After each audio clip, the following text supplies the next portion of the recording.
उन्हें प्यार जताना ना आया, उन्हें प्यार जताना ना आया और मुझे प्यार छुपाना ना आया। मैंने उनके प्यार में बदनामी सरेआम ले ली, पर उन्हें मेरे दागदार दामन को अपने नाम से छुपाना ना आया। मुझे आग बुझाना ना आया और उन्हें आग लगाना ना आया। Hi, this is Imara and this is my show pure history. आज का शो एक ऐसा शो है जो दुनिया की जो आधी आबादी है, जिसे वुमेन कहा जाता है, औरत, उसके बारे में है कि किस ढंग से उसके साथ सदियों से ये चीजें होती आ रही हैं, सिर्फ हर चीजों के नाम पर। ये क्या चीज होती आ रही है, आज मैं बात करने जा रही हूँ फादर ऑफ मॉडर्न इंडिया, एक ऐसे इंसान के बारे में जिसने उस औरत के बारे में सोचा, समझा और जाना कि आखिर ये क्या है, इसकी हकीकत क्या है। जैसा कि आप लोगों को पता है कि हड़प्पा सिविलाइजेशन, मोहनजोदाड़ो, सिंधु घाटी सभ्यता, ये मातृ प्रधान सभ्यता थी। यहाँ औरतों का बड़ा मान और सम्मान था। औरत के नाम पे ये बच्चों का नाम होता था। और नगरीय सभ्यता थी, सिविलाइज लोग थे। और जितनी भी तारीफ की जाए, सबसे खूबसूरत और सबसे पुरानी सिविलाइजेशन।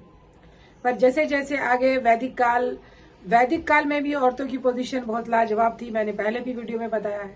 उसके बाद उत्तर वैदिक काल, उसके बाद महाजनपद। तो मैं आज बात करने जा रही हूँ कि औरतों को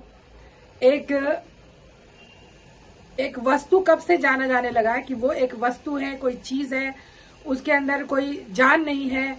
एक ऐसी चीज, क्योंकि औरत और मर्द में कोई भी फर्क नहीं है, जबकि मेंटली और फिजिकली दोनों में औरतें स्ट्रांग हैं। तो मेरे कहने का मतलब है कि आज मैं बात करने जा रही हूँ राजा राम मोहन राय के बारे में। राजा राम मोहन राय, जिसे father of India, modern India कहा जाता है। तो जमाने से ये चीजें चली आ रही थी, यानी सती प्रथा। शुरू में सती प्रथा जो है वो ब्राह्मण समाज में बड़े कुलीन वर्ग में होता था, क्योंकि जब आदमी कोई मर जाता था तो उसकी बीवी को सती कर दिया जाता था। पर मैं मायथों पे नहीं जाना चाहती कि इसका धर्म से क्या रिलेशन है। वो जितने भी जो धर्म की किताबें हैं वो सब चीजों में भी नहीं लिखा हुआ है। इसको भी, यानी कि इसको मैनिपुलेट किया गया है, इसके भी वर्ड को घुमा फिरा दिया गया है। तो मैं आज कहने जा रही हूँ राजा राम मोहन राय के बारे में कि एक ऐसा शख्स जो आज के समाज में, यानी मॉडर्न इंडिया में पैदा हुआ। वो पैदा तो हुआ था 1872 में, उनकी पैदाइश हुई थी 1872 में। पर उस जमाने में आज के जमाने की सोच रखते थे। एक ऐसा इंसान जिनकी कितनी भी तारीफ की जाए वो कम है। मैं कहना चाहूंगी कि अगर मुझे किसी की पूजा करने की इजाजत होती तो मैं राजा राम मोहन राय की करती, क्योंकि राजा राम मोहन राय से बड़ा कोई पूजनीय नहीं है। क्योंकि राजा राम मोहन राय ने जो किया है वो दुनिया में किसी ने नहीं किया है, इसलिए हर औरत को उनकी ही पूजा करनी चाहिए। अगर वो ये सब काम नहीं करते तो आज औरत खुलकर जिंदगी का सांस नहीं ले पाती। तो जैसे कि सती प्रथा की शुरुआत की गई, आपके जो एरन का जो अभिलेख मिला है उसमें भी सती प्रथा का जिक्र है। और इसका मतलब है कि किस तरीके से सती प्रथा की जाती थी गुप्त वंश में, यानी एंशिएंट हिस्ट्री में बताया गया है। उसके बाद जैसे जैसे आगे बढ़ा, औरतों की पोजीशन बद से बदतर होती गई। जैसे मैंने पहले भी बताया था कि सऊदी अरब में औरतों की पोजीशन बहुत खराब थी, पर सती प्रथा पूरी दुनिया में नहीं था। सती प्रथा सिर्फ भारत में था। यहाँ औरतों को अपने मरे हुए पति के साथ जिंदा जला दिया जाता था धर्म के नाम पर। कुछ औरतें मजबूरी में करती होंगी, पर कोई भी ऐसा इंसान नहीं चाहेगा कि वो जाकर खुदकुशी करे। एक तरह की खुदकुशी थी ये। तो इस ढंग से इसकी शुरुआत हुई। तो राजा राम मोहन राय जब पैदा हुए, और ये ब्राह्मण समाज के थे, ब्राह्मण समाज में इनका जन्म हुआ था, बहुत कुलीन परिवार में इनका जन्म हुआ था। इनके पिता का नाम था रमाकांतो राय और माता का नाम था तारिणी देवी। तो ये बहुत ही बड़े परिवार में पैदा हुए थे, पर बचपन से ही इनके अंदर कुछ करने की जिज्ञासा थी। इनको जो एजुकेशन दी गई थी, इनको पटना भेजा गया था, जहाँ पे इनको उर्दू, फारसी, अरबिक, इन सब चीजों का नॉलेज इन्हें मिला। ये हिंदी जानते थे, संस्कृत जानते थे, फारसी जानते थे, सारे लैंग्वेज ये जानते थे, और ये सब चीजों का इन्होंने शिक्षा ग्रहण किया। तो घर में ही काफी इनके पिता के साथ इनकी नहीं बनती थी, क्योंकि वो कट्टर हिंदू थे और वो इन सब चीजों में बिलीव करते थे। धर्म कांड यानी कुप्रथाएं जितनी भी थी वो सब में उनको बिलीव होता था।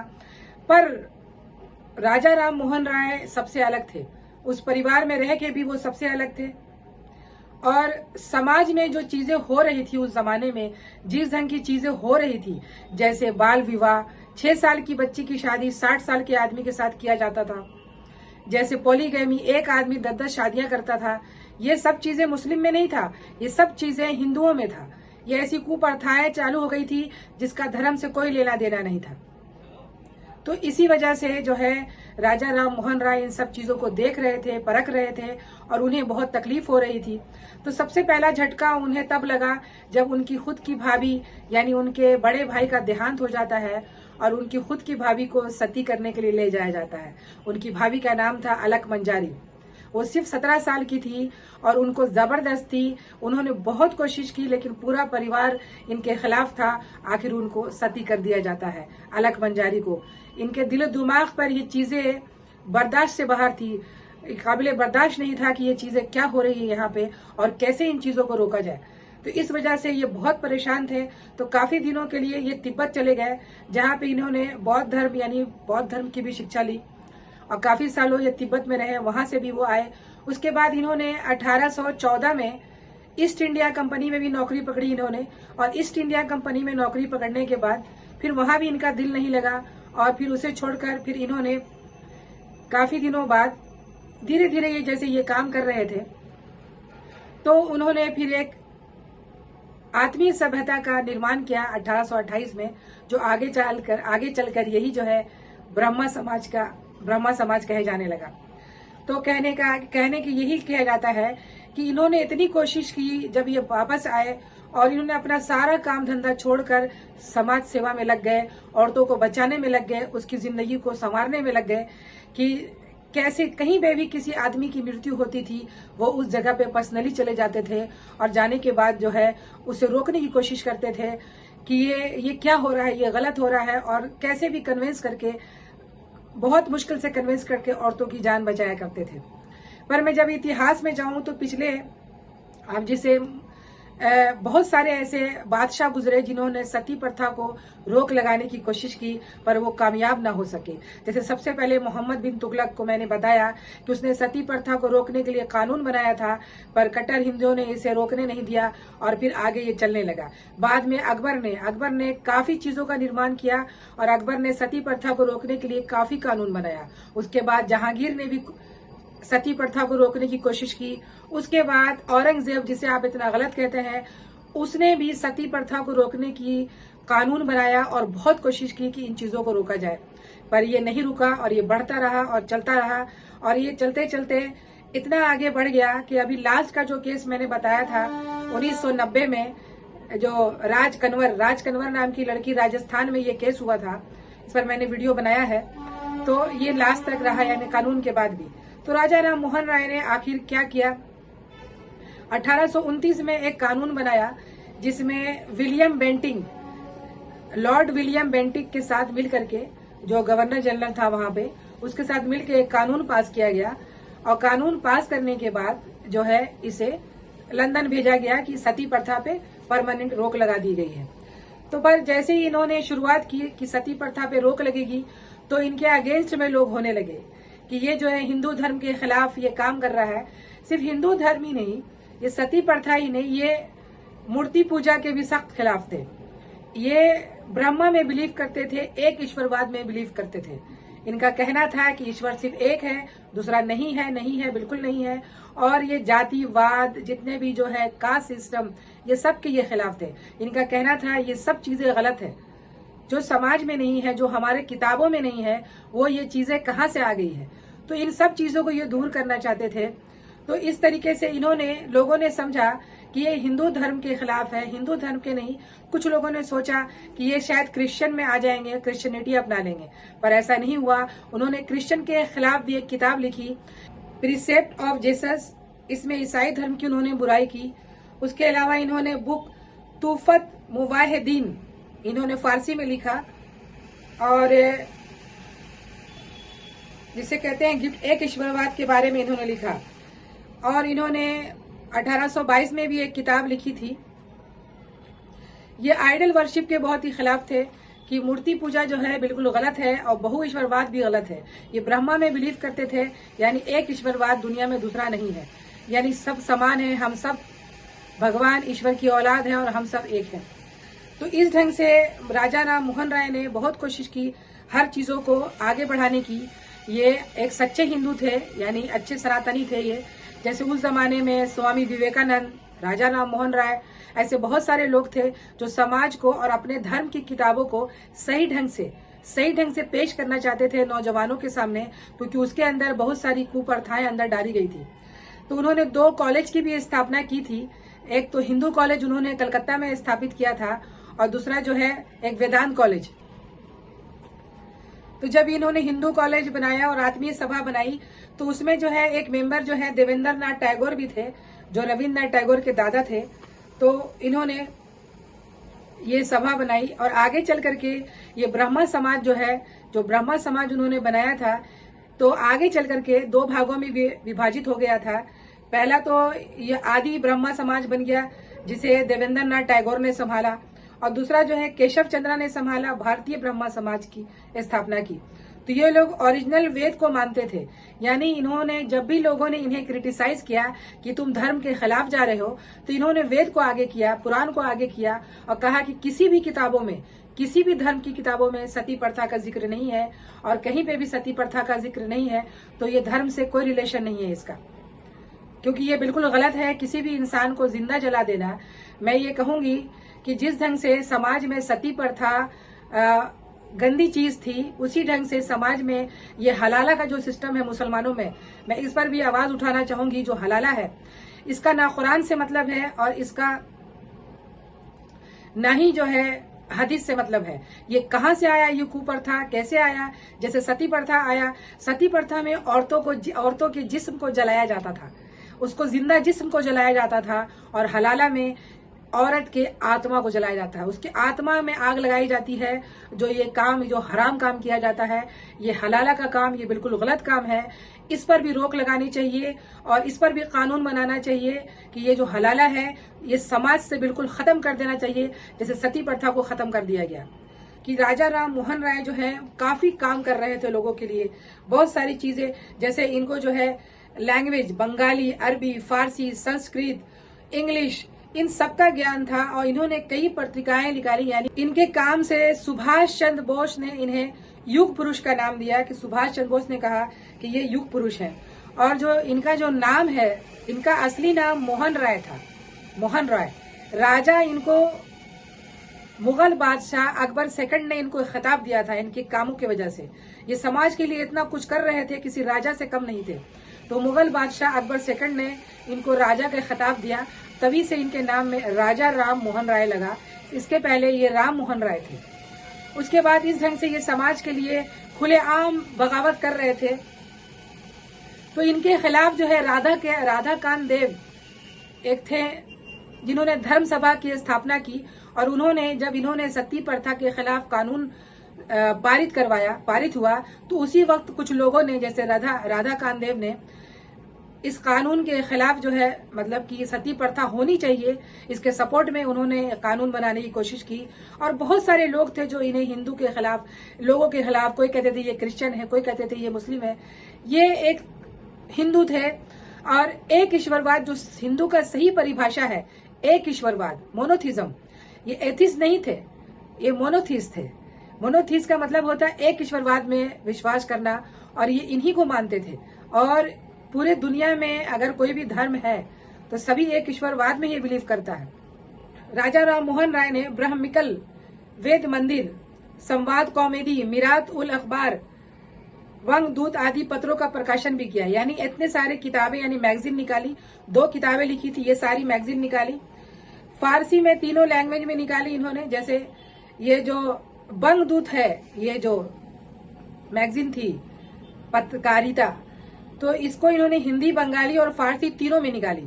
राजा राम मोहन राय जो हैं ओरिजिनल वेद में बिलीव करते थे और समाज के लिए ऐसा कुछ करना चाहते थे।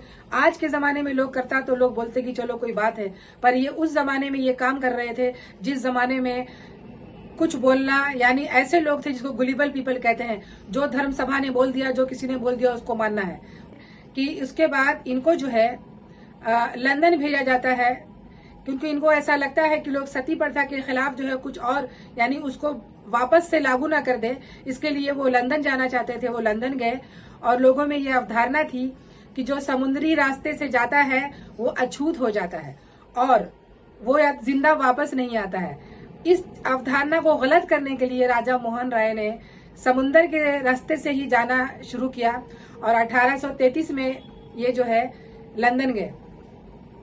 लंदन ये गए और ये साबित करने के लिए कि ये सारी चीजें बकवास है, ये अछूत हो जाना।